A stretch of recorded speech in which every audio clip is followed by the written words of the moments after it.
Yeah, pretty cool. Very cool, in fact. Hi, welcome to another edition on the Brawny Lad on Brown Ale. I'm going to give a quick demo, review, tutorial, whatever. I'm going to play with this Arturia Micro Freak. I've had it for 2 days. When I first turned it on, I was a little underwhelmed.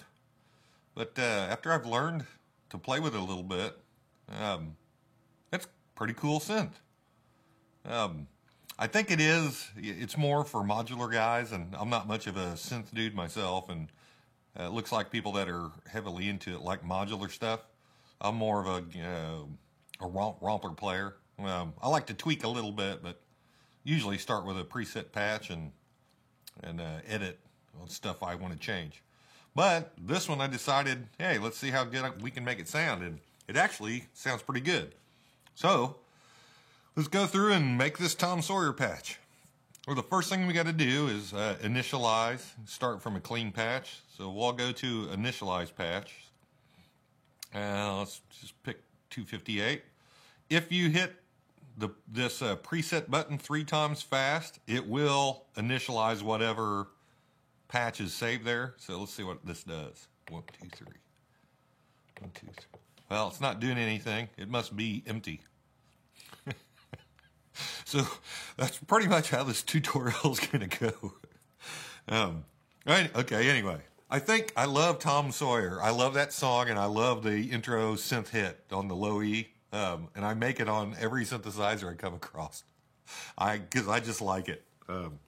It's mostly a demonstration of saw waves in a filter suite. So I figured, well, can you do it on the Micro Freak? When I first turned this thing on, I thought, yeah, it's a little bit noisy and it's not very hi-fi. And I soon figured out, well, that's just because I don't know how to use it well enough yet. So I said, well, let's make the Tom Sawyer patch on this, even though this is probably not the synth you would do it on. So we're going to do that. Here's the oscillator section. So there's a bunch of different digital oscillators in there. Well, we're going to do the cheap way out, and we're going to start off on basic waves. Then you've got these 3 parameters, wave, timbre, and shape. To me, this says timbre, not timbre. Timbre would be timbre, or I don't know, however you want to say it. I'll jump back and forth between timbre and timbre, but I think it's pronounced timbre.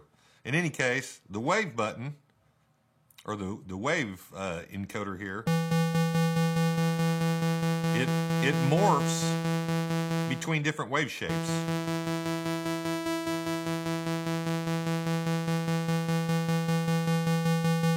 And I think it's probably going from a triangle towards a square and then towards a thinner square.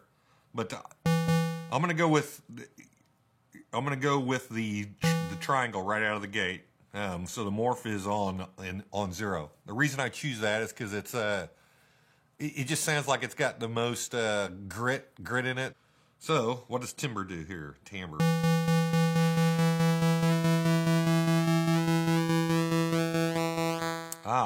I think what that's doing is adjusting the pulse width.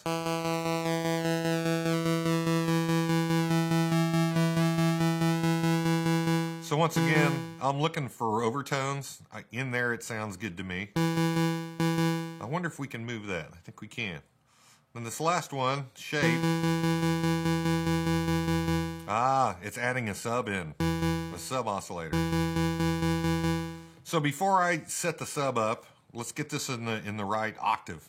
So over here is the octave buttons. We're gonna go down 1, still not low enough. 2, sounds about right. Yeah, 3 is too low. So we're gonna stay in octave 2.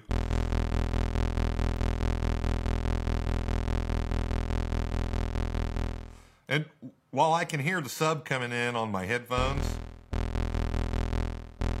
I wish I had a subwoofer here. It sounds like the sub is robbing some of the energy from the triangle waves above it.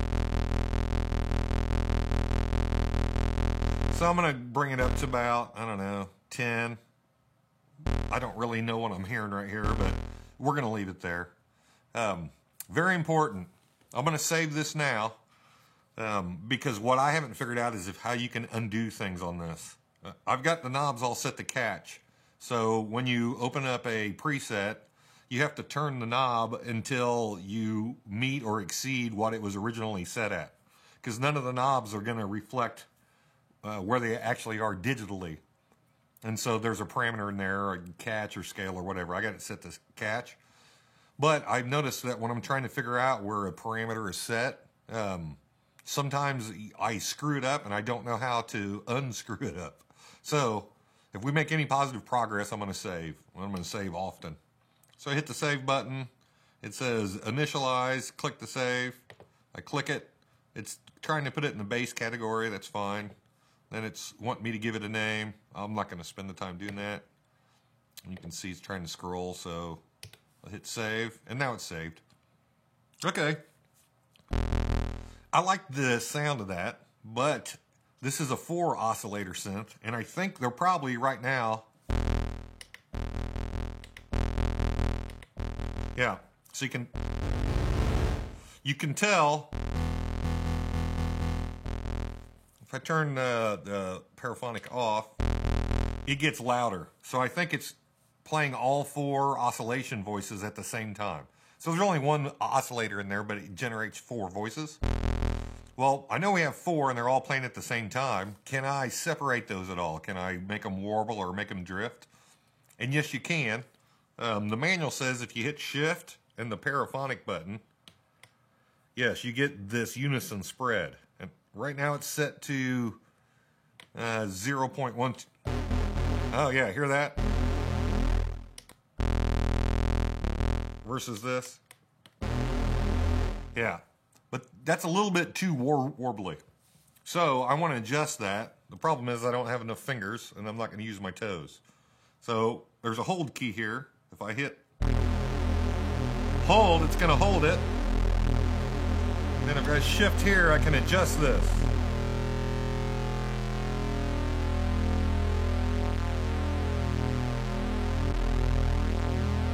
What I'm trying to do, yeah.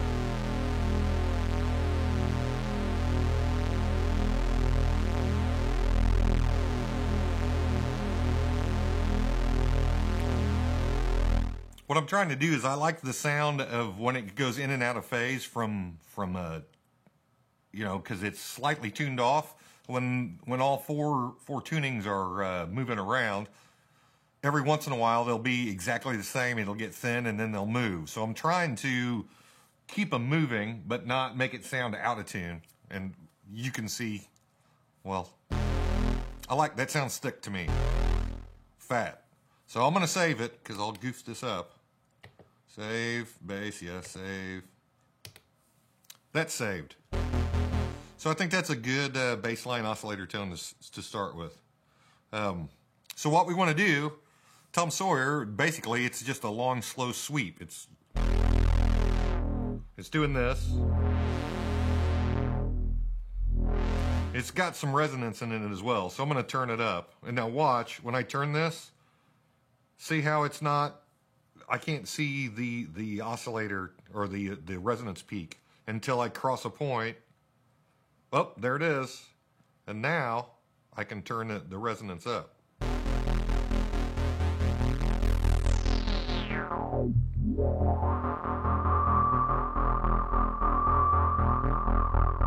So I'm going to turn it up as much as I can so it doesn't self-oscillate. Right there is oscillating.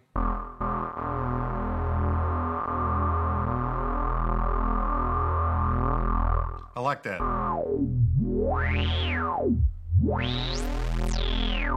Cool. We'll come back and fine-tune that, but once again, I'm going to hit save because I'll goof this up. How many times I got to tell you that? Okay. Now, we don't want to do this if we can make the MicroFreak do it itself. We can make it manually or automatically turn the cutoff knob at a specific rate. Well, we can do it in 2 spots. There's a bottom envelope here that is automatically internally routed to the filter. But I'm not going to use it. I'm going to use the cycling envelope instead. And the reason is we can adjust the curves of the rise and fall time or the attack and decay time. So we're going to try to route the cycling envelope in. But before we do that, we're going to turn this amp mod off. The amp mod, what it does is if you set this envelope up for the filter and then press the amp mod button, the amp mod will use the same filter shape. We'll use the same envelope shape it uses on the filter. It'll use that on the amp mod as well. But for this sound, you know, we want it on and then off. We don't want it to get loud or quiet. We want the change in sound to be due to the filter sweep, not to the volume. So we're going to work on the cycling envelope. So we want to connect the cycling envelope to the filter cutoff.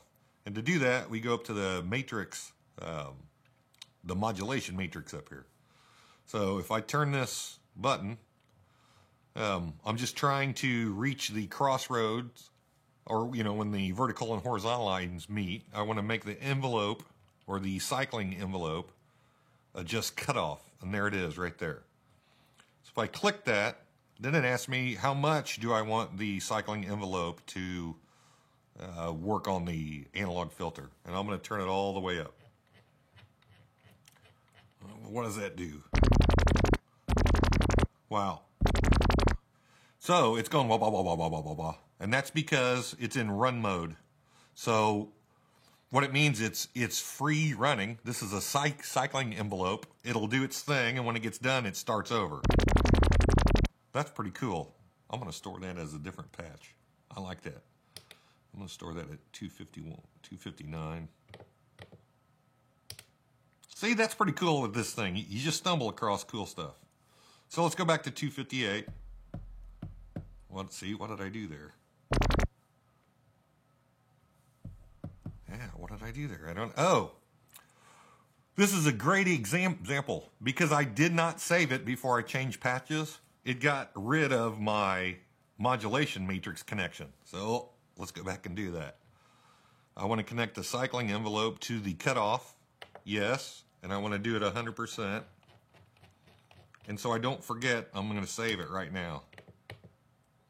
Arturia, if you could figure out how to put an undo function on this, maybe it has one I just haven't read yet. That would help. So anyway, I don't want this cycling envelope to keep cycling. So I only want to do it once. So the very first setting is envelope. It just means do it once. So you can hear it's opening it up real fast and closing it real fast. Well, that's a slow rise time, 6.7 seconds. I want that fast. What I want it to do is open fast and then close really slow. So let's put a long fall time in it. Yes. Very good.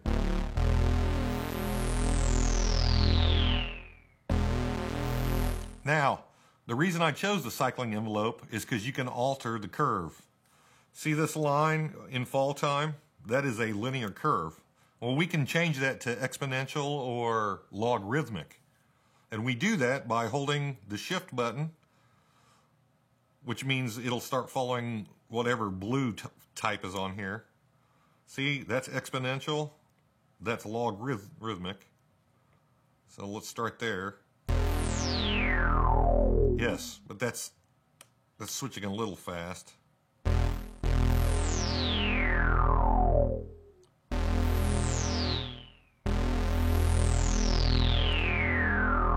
Yeah. I liked it around 39. Save that. Okay. Now, I want it to kick a little bit. So when the note first hits, there's no real punch there. So let's maybe add some. Yeah, hear that? Yeah, whip, whip. Let's just get the very tip of that.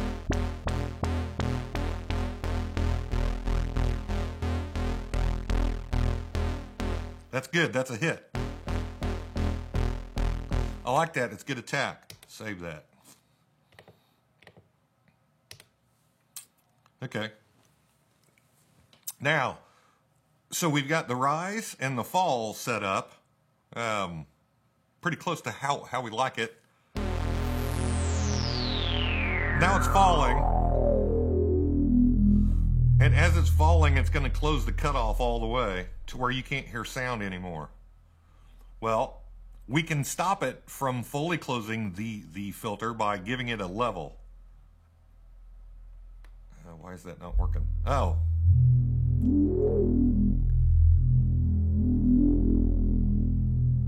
I want it just below that growl level. There's the growl. Yeah, there's some energy there still. Save that. And what does the amount knob do? Oh, damn it. Save. Click, click, save.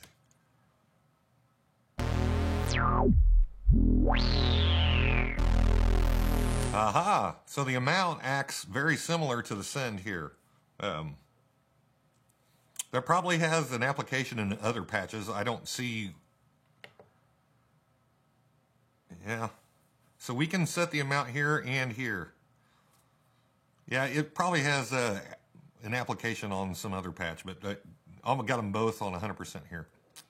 Okay. So we've got the spread done. We've got the sweep done.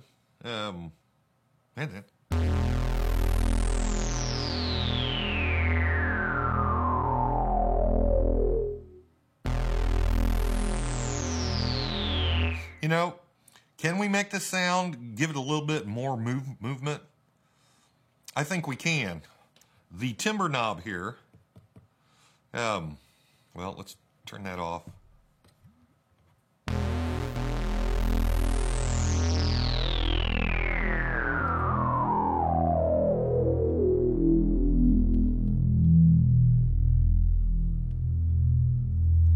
I like hearing the timbre knob change. It's changing the symmetry of the waves, which will probably give it a little bit of phasiness as well. So let's connect the LFO to the timbre knob. So we just turn the modulation matrix until timbre ends up cross pass with LFO. Let's pick that and turn that up all the way.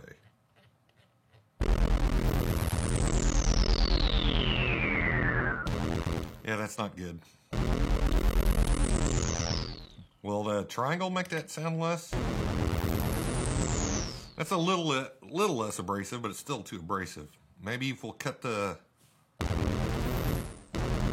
Before we cut the amount, let's deal with the rate. I want the rate to move, but that you don't know it's moving. I want it to move slow enough that you don't hear it pulse. So if I adjust the rate here...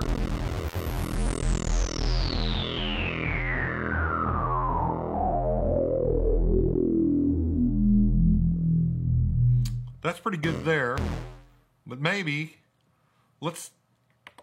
can I get finer control? I think I can if I turn the sync off. Sync means it is adjusting the time automatically based on divisions of the clock that's running inside. So there is a tempo preset in here. I don't necessarily know what it is right now, but I'm not going to even worry about it. I'll just turn the sync off and then I'll adjust the rate by hand.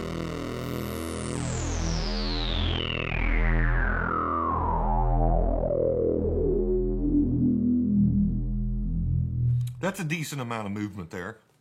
I like it there, but I don't want it to be so intrusive, so let's take some of it out.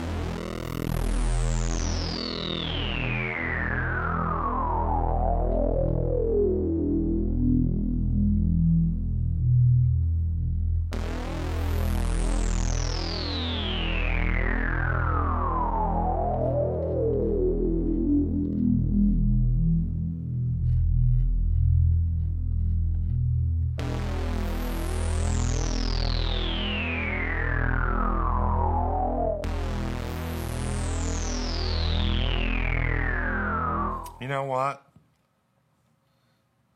I wished I would have adjusted that before I had the filter sweep going on. I like where we're at now, so I'm going to save it. Let's turn that filter sweep off. See, Dummy. Get out of that. Right here. Let's turn that off.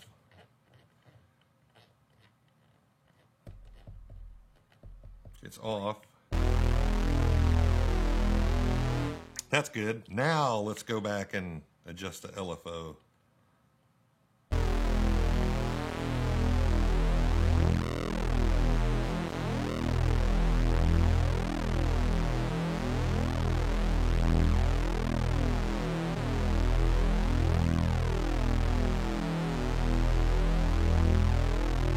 I think that's good there. It's subtle enough to where you can hear it going on, but you're not picking up on a rate or pattern, a repeating pattern.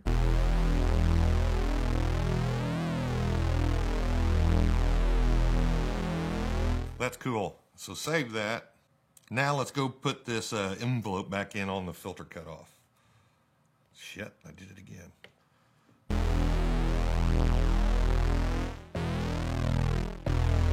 Why is that not working? Oh, because I got the cutoff up 100%. I need to turn it all the way off so that the envelope opens it.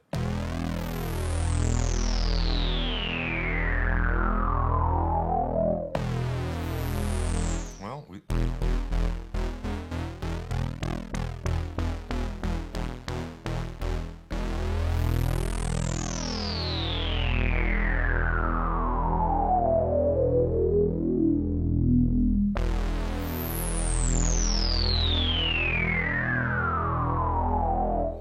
I backed the resonance back down to 94 to get rid of some of that whistle. And I think there might be a little bit too much LFO moving the timbre.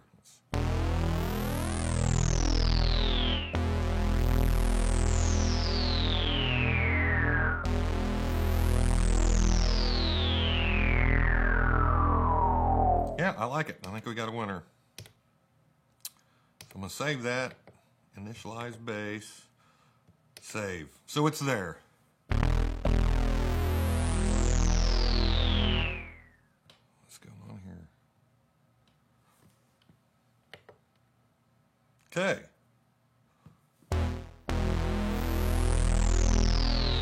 Another thing we can do, let's go ahead and try using the amp mod.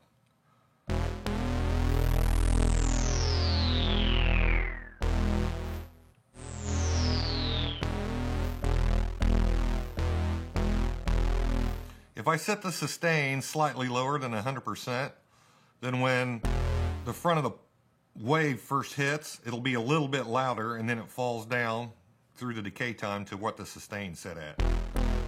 So I want the attack as snappy as I can get.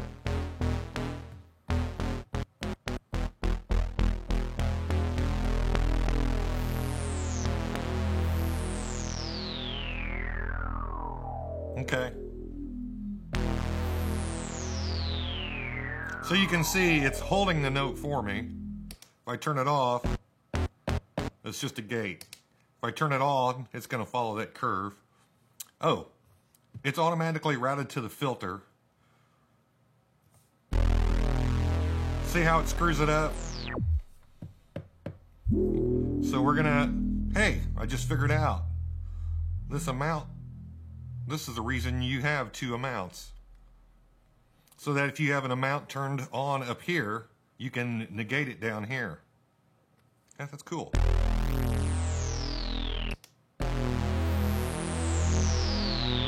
I like that. Save it. Okay. I think we're good there. And here's the Achilles heel of this synth, but not really. For $300, that's a pretty fantastic tone. If it had effects on it, it would be awesome.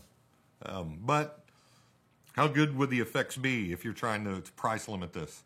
So I noticed this song on the album, it actually sounds like there's two waves going, and they're separated by time just a little bit. So I wonder if they recorded that Moog twice, because it sounds like there's two filter sweeps that are just a little bit out of time. So I attached this thing to a delay box. Let me see here. Let's put the delay in here. You see it? So I'm going to turn the delay on.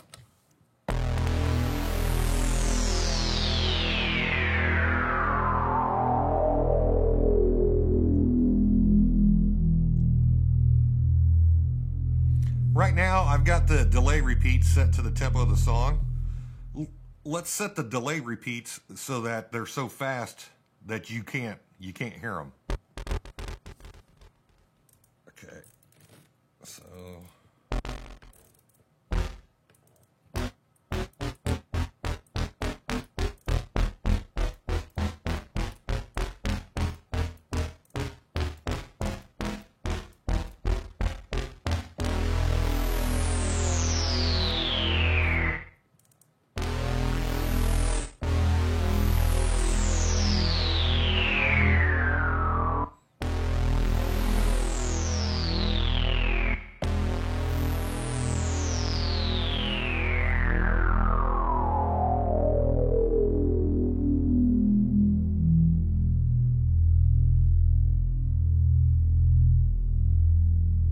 That's pretty cool. I think I like it better when it's in the tempo of the song. My day was a mean stride. Okay.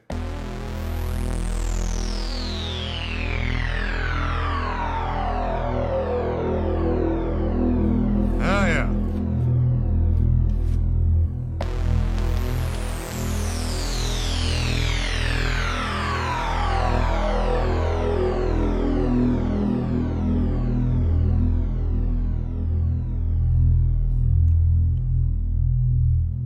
Too much feedback. Yeah, I like the sound of that. So heck yeah. What do you think? Yeah, get it squared up in the frame again. So I think that sounds pretty good.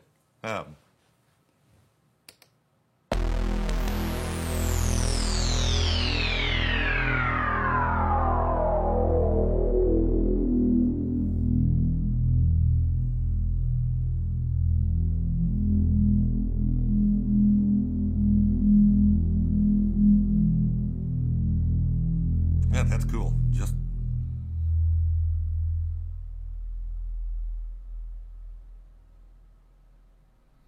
okay, one last time without me talking. Here's the clean.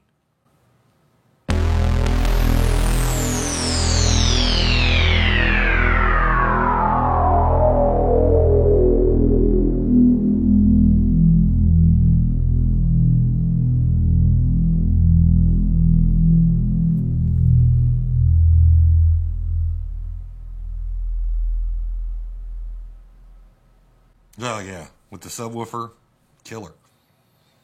Oh, and now for a bonus tip. I made this with a square wave earlier. Let's see what this one sounds like.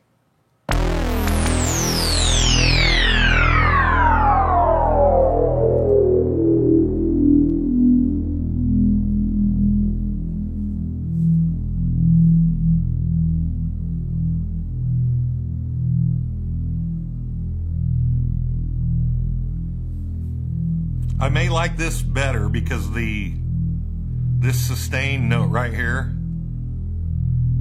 it's nice and fat. It's a good bed. So do you like the square wave version better?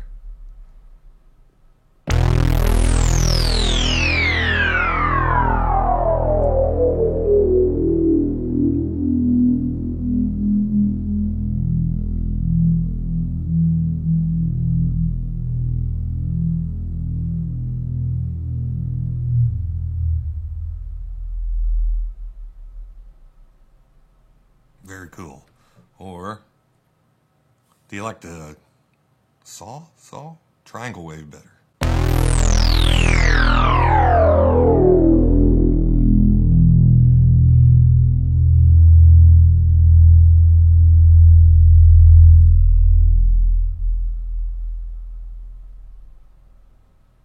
I don't know. I like them both. In any case, yeah, $300, killer deal. I think it's going to be a fun synth to play with. I originally thought, man, this thing is a toy, but with the mod matrix, and there's a bunch of oscillators in here. It's got wave-table oscillators, FM style. I don't like the FM very much, but the wave is pretty cool. The modal is pretty cool. Yeah, it's going to get me into modular synthesis more, I think. Anyway, good job, Arturia. I like it. Thanks for watching. Leave any comments, questions, advice. Yeah, that's all. Have a good one.